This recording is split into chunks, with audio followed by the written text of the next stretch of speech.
Assalamualaikum dan salam sejahtera kepada bangsa mekanika. Hari ini kita nak membincangkan satu lagi tajuk, iaitu macam mana sesetengah kereta, brand ataupun model ni boleh jadi tinggi dia punya second hand value dia berbanding dengan sesetengah model yang lain.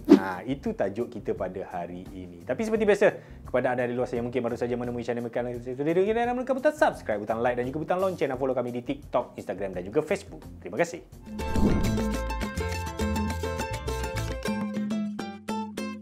Sebelum kita tengok tentang resale value, kita tengok dulu pasaran automotif negara kita secara keseluruhan.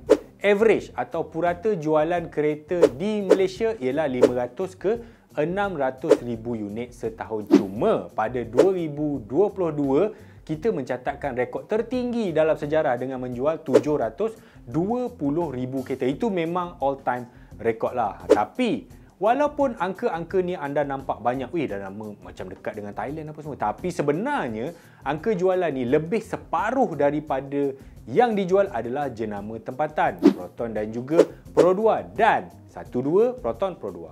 3, 4, 5, 6 semuanya jenama-jenama Jepun. Kalau anda nak tahu, di wilayah Asia Tenggara ni memang pasaran eksklusif untuk jenama Jepun, sebab dia dah bina reputasi, dia dah bina kejayaan-kejayaan lampau yang menjadikan memang jenama Jepun diyakini di negara-negara Asia Tenggara.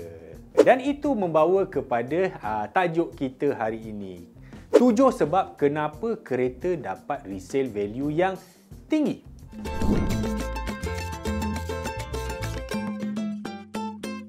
Yang pertama, kalau anda nak beli kereta yang resale value dia bagus, faktor pertama, jenama. Ya, tidak lari daripada benda ni.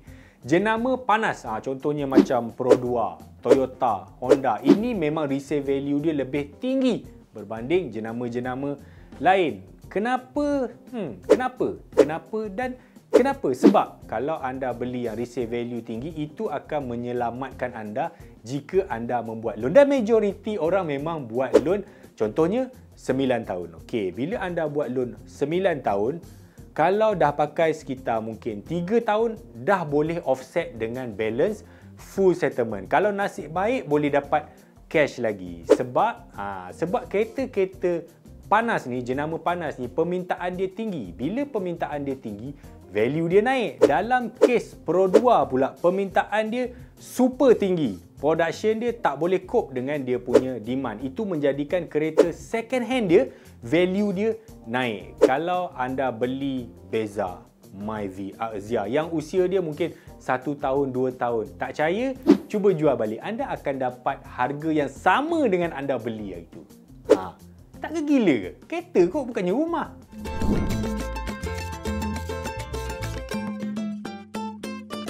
Yang kedua, persepsi pengguna. Macam mana tu? Ia adalah tanggapan awal. Jenama yang ayah kita pakai, tok kita pakai, ketua kampung pakai, cikgu pakai. Contohnya dia beli Answer tahun 91. Sampai sekarang nak roboh masih lagi boleh jalan. Masih boleh bawa anak-anak, masih boleh berniaga dekat pasar malam. Jalan daripada KL sampai Kok Diang, tak ada breakdown pun. Isi minyak jalan. Walaupun minyak dia mengkedarah. Tapi itu akan memberi persepsi. Dan persepsi ini mempengaruhi nilai ataupun resale value. Persepsi dia, pakai lama, tahan lasak, tak rosak, senang pula nak repair. Dan bila ada faktor-faktor ini, demand dia akan berterusan dan mengekalkan value kereta tu, menaikkan dia berbanding dengan kereta-kereta yang lain. Itu sebabnya.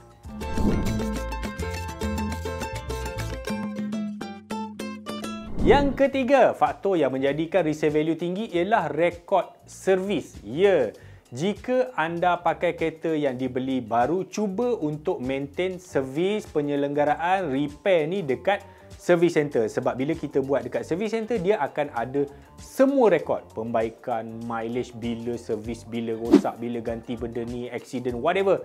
Rekod ini akan jadi bukti bahawa kereta kita dijaga dengan baik dan oleh pomen yang bertauliah. Bila kita nak jual nanti, walaupun jenama kita ayam-ayam, jenama unta, mungkin akan menaikkan sedikit value dia berbanding dengan kereta yang repair dekat bengkel bawah pokok. Yang mana bila kita maintain dekat service center, pembeli baru akan berasa lebih confident, lebih yakin. Sebab itu rekod-rekod semua tu simpan. Jangan lupa simpan receipt. Receipt beli sabun wiper tu pun simpan. Tunjuk dia. Kau tengok, aku sabun wiper RM12 pun aku tukar kat SC. Kau tengok. Takkan aku nak tukar barang lain Cak Yam? Itulah lebih kurang.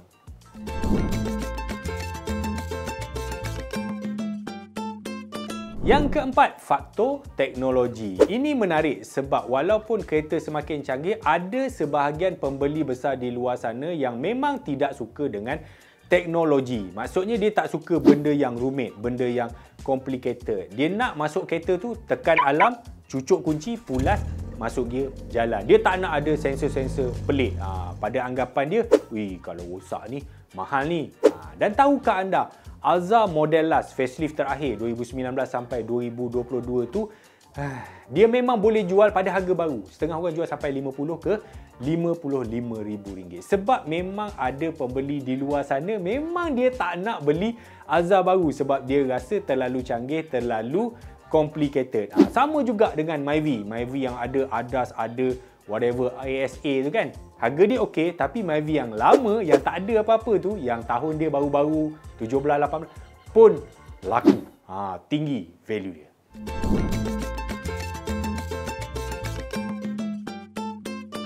Fakta yang kelima, bila anda membeli kereta edisi terhad, limited edition, special edition, one-off production, macam Alza VTEC kami, Rare, Recon, Hybrid, 4-wheel drive, M-Sport, baris. Kereta macam AE86, NSX S2000, EK9, Skyline GTR, Supra dan kereta-kereta JDM 90s tu memang sekarang harga dia tidak berhenti. Bukan makin turun tapi dia makin naik. Cuma sekarang memang kita tak mampu belilah. Melainkan anda yang super T20 di luar sana mungkin mampu beli kereta-kereta sports JDM. Tapi kenapa kami cerita? Sebab mungkin ada lagi kereta yang akan naik harganya. Cuma kita tak tahu naik ke tidak. Sebab menyimpan kereta-kereta macam ni adalah satu perjudian. Gambling mana naik, tak naik. Macam Miata kami naik ke tak naik? Atau Suzuki Swiss Sport. Ataupun beli S660 Mugen. Tak tahu naik ke tidak ni. Gamble lah, kalau ada duit, boleh je.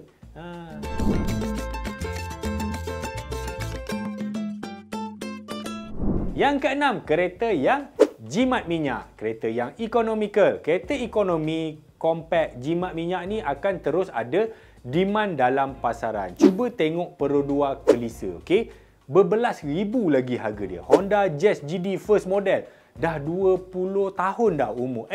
20-30 ribu lagi orang jual. Tapi bukan semua kereta jimat minyak value dia tinggi. Dia terkait dengan spare part yang senang atau jenama jugalah. Kalau jimat minyak tapi spare part harga syaitan ni rojim, tak jadi juga. Tengok Hyundai Atos, Chevrolet Aveo, Peugeot 208. Jahanam juga resale value dia.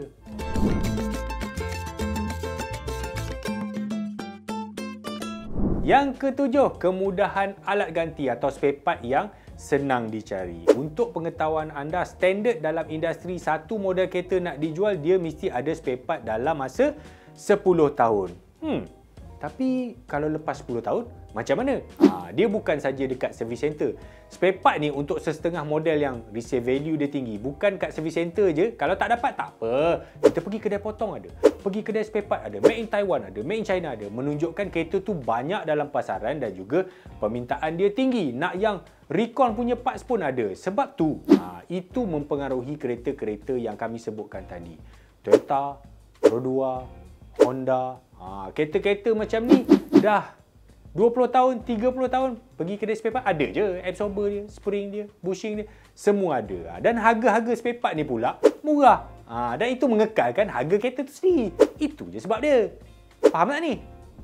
Okey, itulah tadi tamatnya perbincangan kita. 7 sebab yang menjadikan resale value kereta itu kekal tinggi. Kenapa resale value ini penting? Orang kata, alah resale value je bang. Kalau tak nak resale value, beli rumah lah apa. Penting tuan-tuan. Sebab majoriti kita loan kereta 9 tahun. Kalau value rendah, contohnya resale value dia turun lebih cepat berbanding dengan full settlement kita dekat bank.